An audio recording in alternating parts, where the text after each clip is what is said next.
گزشتہ ہفتے پاکستان کے موقر انگریزی اخبار ڈان میں ایک مفصل تحقیقی رپورٹ شائع ہوئی جسے پڑھ کے اندازہ ہوا کہ ایک پولیس رینکر ترقی کرتے کرتے لینڈ مافیا کی ریڑھ کی ہڈی، پولیس مقابلوں کا بادشاہ اور سیاست کا stealth bomber S S P Rao Anwar Ahmed Khan کیسے بن جاتا ہے۔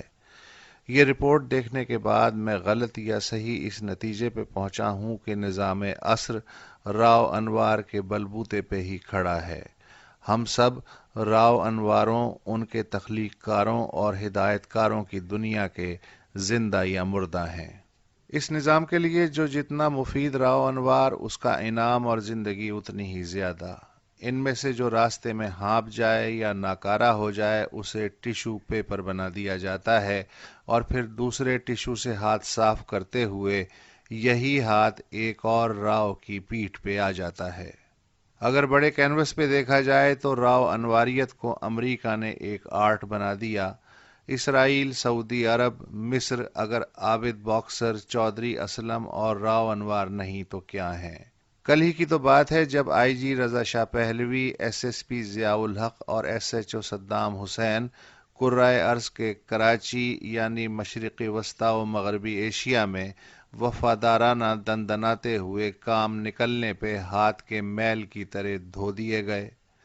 بھارت کل تک سوویت یونین کا ایس ایس پی تھا، آج امریکہ نے اس کے ریکارڈ کی بنیاد پہ ملازمت برقرار رکھتے ہوئے جنوبی ایشیا کا ڈی آئی جی مقرر کر دیا ہے۔ بھارت کے بیچ میٹ پاکستان نے ترقی کی دوڑ میں نظر انداز ہونے پہ اپنا تبادلہ چین کروا لیا ہے اور ایران روس کی ریجنل پولیس ٹریننگ اکیڈمی کا نیا کمانڈانٹ بن گیا ہے۔ ان علاقائی راؤ انواروں نے اوپر والوں کا کام کرتے کرتے اپنے اپنے کام بھی سیدھے کر رکھے ہیں۔ ان مقامی انواروں کے اپنے اپنے باوردی یا سادہ ڈیتھ سکواڈز، ملیشیائیں اور مخبر ہیں۔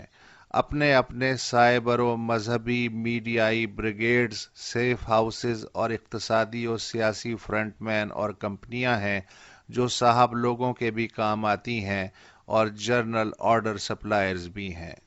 میرا اشارہ کسی مخصوص سیاسی و مذہبی رہنما، پارٹی، وزیر، رکن قومی و صوبائی اسمبلی، عالم، ٹیچر، کالعدم تنظیم، علاقائی نظریاتی نسلی گروہ، کسی ایک حساس ادارے، بینکر، تاجر، بلڈر، اسٹاک ایکسچینج کے دلال، اخبار، صحافی، چینل، ویب سائٹ، ماہر قانون یا جج وغیرہ کی جانب ہرگز ہرگز نہیں۔ پراکسی کا اگر کوئی قریب ترین ترجمہ ممکن ہے تو وہ راؤ انواریت ہے۔ کوئی ایک ادارہ یا ڈھانچہ یا سوچ جس میں راؤ انوار نہ ہو یا وہ کسی راؤ انوار کی تلاش میں نہ ہو۔ راؤ انوار ضرورت ہے۔